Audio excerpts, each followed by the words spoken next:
The wind, a cruel, invisible fist, tore at Alara's tattered dress, mirroring the violence that had ravaged her within. She lay sprawled in the dust, the taste of blood thick and coppery in her throat, a grotesque counterpoint to the salt of tears that had long since dried on her cheeks.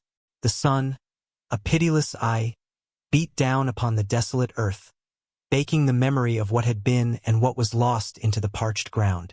Her jaw hung at an unnatural angle, a testament to the brutality, and a constant, searing pain that eclipsed all else, save for the phantom ache of arms meant to cradle a warmth now extinguished.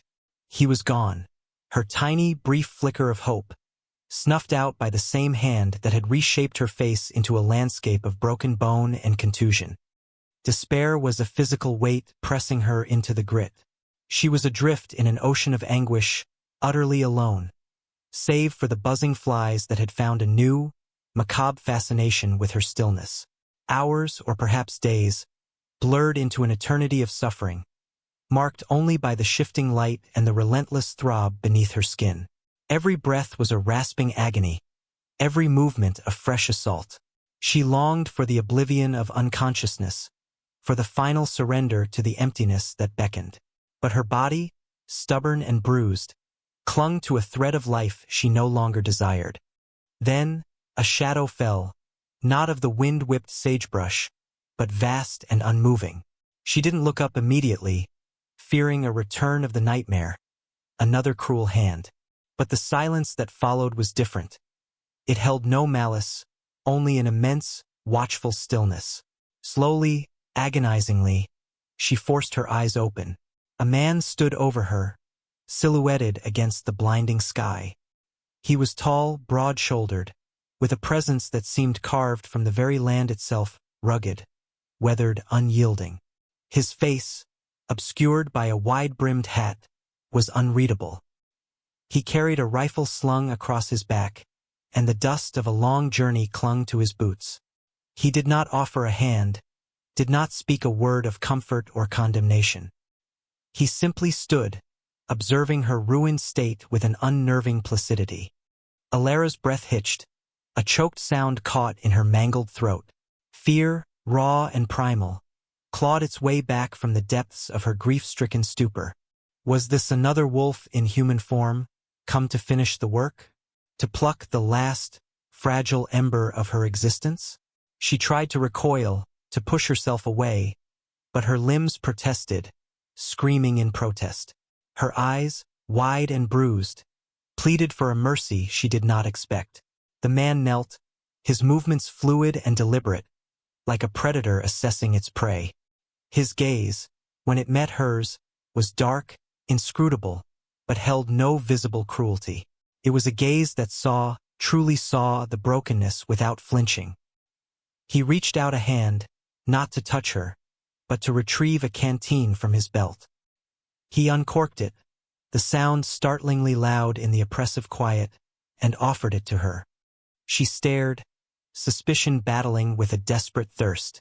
After a long moment, she reached out a trembling hand, her fingers brushing against his. His skin was rough, calloused. He poured a small amount of water into her mouth carefully so as not to spill. The relief was instantaneous, a cool balm on her parched throat. He watched her drink, then recapped the canteen. Then his voice, when it came, was a low rumble, devoid of inflection. A sound of stone grinding against stone, yet not unkind. "You're mine now," he said, the words hanging heavy in the air. A stark declaration of ownership in a world where she had lost everything, even herself. He offered no explanation, no comfort, no threat beyond the blunt finality of the statement. He simply lifted her, carefully, into his arms, as if she were a bundle of kindling, and began to walk, carrying her into the vast, indifferent emptiness of the horizon. Her broken jaw throbbed, but beneath the pain, a new terror, cold and absolute, began to bloom. The days that followed blurred into a relentless rhythm of travel and endurance.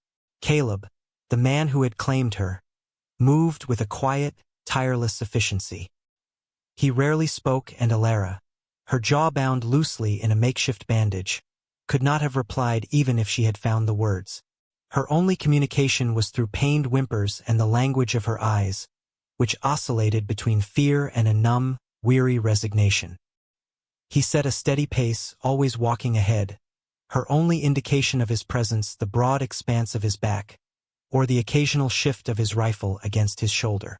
At night, he would make a small, discreet fire, enough to ward off the chill but not enough to draw attention. He would share what little food he had: hardtack, dried meat, occasionally a rabbit he had expertly snared. He always offered it first, placing it within her reach, then turning his back while she ate, affording her a strange, unspoken privacy. Her initial terror of him began to fray at the edges, replaced by a growing, bewildering confusion. He was not cruel. He was distant, yes, and his silence was a heavy shroud, but he never raised a hand to her, never spoke harshly. He ensured she had water, even when sources were scarce, and though his touch was impersonal when he helped her over rough terrain or tended to her bindings, there was no menace in it. He even, once, upon seeing her shiver violently through a cold night, draped his own worn blanket over her, leaving himself exposed to the biting air. It was a small gesture, almost imperceptible, yet it lodged itself in her mind, a tiny fissure in the wall of her fear. Her jaw, though still painfully bruised, slowly began to mend. The initial, unbearable agony receded, replaced by a dull ache. She found she could, with effort, manage to chew the softened strips of meat Caleb offered. The act of eating became a victory, a small reclamation of self. As her body healed, so too did her mind begin to emerge from the haze of trauma. She watched him more closely now, studying his movements, his quiet competence. He seemed to know the land intimately, reading signs in the dust, anticipating weather changes before the sky gave any hint. He was a creature of the wild, blending seamlessly into its harsh demands. His eyes, when she caught them, held an ancient weariness, a depth that hinted at a past as rugged as the landscape they traversed. One afternoon, as they rested by a hidden spring, he sat a short distance from her, sharpening a knife. The rhythmic scrape of stone against steel was the only sound. Alara, her gaze fixed on the endless horizon, suddenly felt an unfamiliar sensation, not fear, but a flicker of a nascent curiosity. She touched her jaw, testing the mobility. It hurt, but less so. A rough, hoarse sound escaped her throat, surprising even herself. Caleb stopped sharpening, his head tilting slightly, acknowledging the sound without turning. She tried again, forcing air over her vocal cords. It was a painful, rasping cough, but it was a sound of her own making. He remained still, waiting. The silence stretched, long and expectant. Finally, her voice, a broken whisper, forced its way out. Where are we going?" The question, simple and direct, hung between them. Caleb's hand paused on the knife hilt. He looked up, his dark eyes meeting hers across the space separating them. For a moment, she thought he wouldn't answer, that he would retreat back into his impenetrable silence. Then, slowly, deliberately, he sheathed the knife. His gaze held hers, unwavering. "North," he rumbled, his voice still low, but softer than she remembered, a surprising depth to its tone. "To the mountains, where men like him cannot follow." The unspoken implication of his words was a stark revelation. He hadn't just claimed her. He was taking her to a place of refuge, a sanctuary from the very world that had broken her. The realization was a fragile seed, planted in the barren ground of her heart, stirring a bewildering mixture of gratitude and a deepening, unsettling sense of wonder about this silent, enigmatic man. Weeks bled into months as their journey pressed on, the landscape gradually transforming from arid plains to the rising, formidable foothills of the distant mountains. The air grew crisper, scented with pine and damp earth, a welcome change from the dust. Caleb continued to lead, his stride unfaltering, his silence a constant companion. But now it no longer felt entirely oppressive. Alara's jaw had healed, leaving only a faint scar that pulled slightly at the corner of her mouth, a subtle reminder of what she had endured. Her voice, though still raspy and seldom used, had returned. Yet, she found herself choosing silence, a mirror to Caleb's own reticence, as if words were an unnecessary embellishment to their shared, arduous existence. They communicated now in gestures, in shared glances, in the practiced rhythm of their movements around the campfire. She learned to anticipate his needs, to follow his unspoken commands when they moved through treacherous terrain. He, in turn, seemed to anticipate hers, placing the water canteen within easy reach, pointing out the safest path, preparing her small portion of food with an almost meticulous care. It was a silent, symbiotic dance, born of necessity and forged in the crucible of the wilderness. She no longer saw him as a captor, but as a sentinel, a bulwark against the world that had sought to destroy her. They eventually found their haven, a hidden valley cradled deep within the mountains, accessible only through a narrow, treacherous pass. It was a place of wild beauty, untouched and pristine, with a clear river coursing through it and ancient pines standing sentry on the slopes. Here, tucked away beside a cascading waterfall, stood a small, sturdy cabin, built from rough-hewn logs, blending seamlessly into the landscape. It was rudimentary, but it was shelter, a tangible definition of safety. Caleb had built it himself, stone by painstaking stone, beam by heavy beam, over what must have been years. He simply unlocked the door with a key he pulled from around his neck and motioned her inside. Inside, the cabin was sparse, yet meticulously kept. A stone hearth dominated one wall, a rough-hewn table and 2 stools in the center, and a narrow cot in the corner. The scent of wood smoke and pine resin filled the air. This was his sanctuary, the place he had retreated to, and now he had brought her into it. The significance was not lost on Alara. It was more than a roof over her head. It was an offering, a quiet act of shared vulnerability. She felt a profound shift within her. The bitter residue of grief still lingered, a phantom limb of sorrow, but it no longer consumed her. Here, in this remote haven, under the watchful, silent eye of Caleb, a different kind of strength began to take root. One evening, a week after their arrival, as Caleb meticulously cleaned his rifle by the hearth, Alara found a small, blunt axe he used for kindling. She picked it up, her gaze steady, and without a word, walked outside towards a pile of fallen branches. She began to split them, her movements awkward at first, but gaining a determined rhythm. The wood was stubborn, and her hands, though calloused from travel, were unused to such heavy work. Her muscles protested, but she pressed on, driven by an unyielding need to contribute, to prove herself capable, not merely a burden. After a time, she heard the cabin door creak open. Caleb stood there watching her. He said nothing, simply observed. Then he walked over, took the axe from her hand, and without a word, demonstrated a more efficient way to strike the wood, his movements economical and powerful.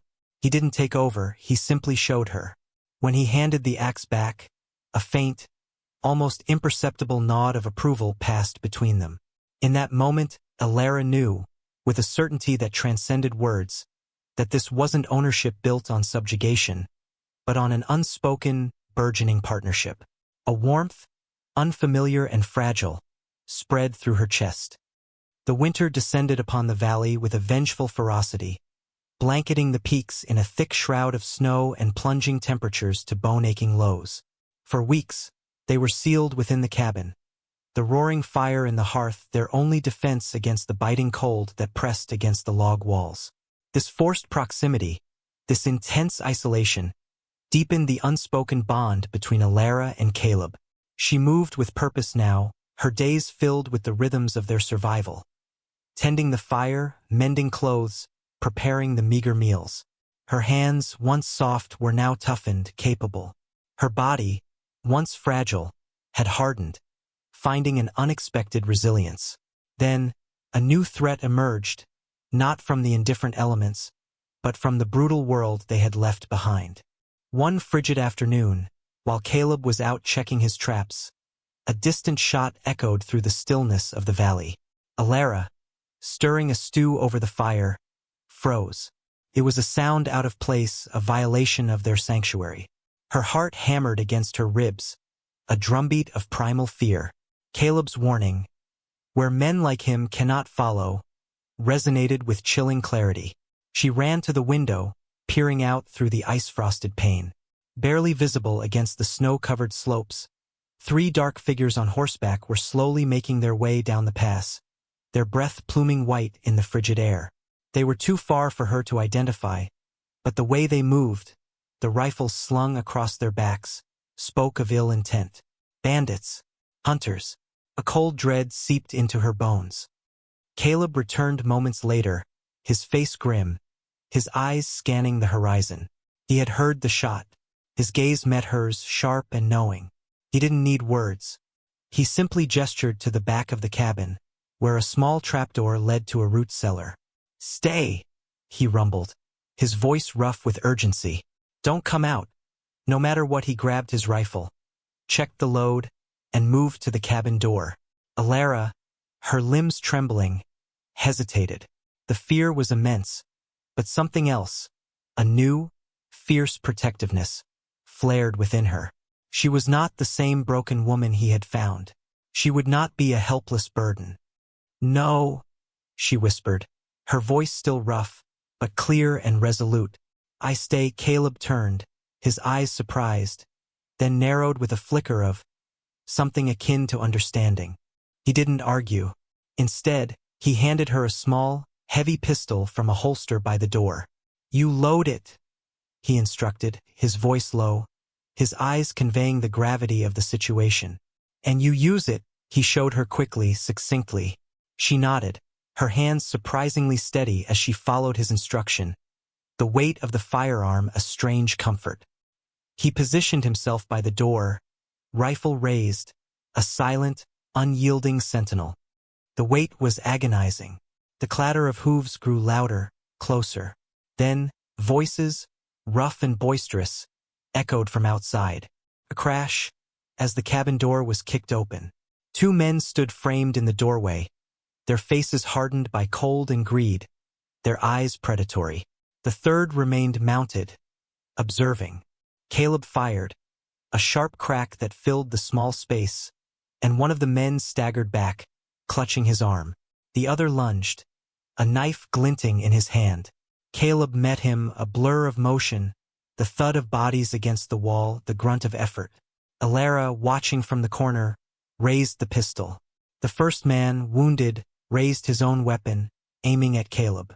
Without hesitation, Alara squeezed the trigger. The shot was deafening, the kickback jarring, but the man cried out, clutching his chest, and stumbled back into the snow outside. The fight inside was brutal, swift. Caleb, a force of raw, controlled power, disarmed the second man, subduing him with a calculated strike. Silence returned, heavy and profound, broken only by their ragged breathing. Caleb stood over the unconscious man, his chest heaving, his gaze finding Alara's. He said nothing, but a flicker of something passed between them, not surprise, but acknowledgement, a shared understanding of the depth of her transformation. They had faced the storm together. Later, as the sun dipped below the peaks, casting long purple shadows across the pristine snow, Caleb methodically tied the 2 intruders and left them some distance away, along a faint, barely used trail. "They'll survive," he stated, his voice low. "But they won't return." He returned to the cabin, the smell of gunpowder lingering in the air. Alara had already stoked the fire, her hands moving with quiet competence. She had faced down the demons of her past, not just the memory of the cruel man, but the fear of helplessness itself. She looked at Caleb, truly looked at him, not with fear, nor with simple gratitude, but with an unfamiliar, profound sense of partnership. He was not her owner, nor was she his captive. They were 2 halves, forged in the crucible of survival, bound by unspoken understanding and a quiet, unyielding respect. The words he had uttered that day in the dust, "You're mine now," had long since shed their initial terror. Now, they resonated with a different truth, a belonging born not of claim, but of a shared journey, a quiet acceptance, and a resilient, enduring hope that had found its root in the heart of a silent, unforgiving world. Alara, no longer broken, but fiercely whole, knew that this was not merely survival. It was the quiet dawn of a new, hard-won life.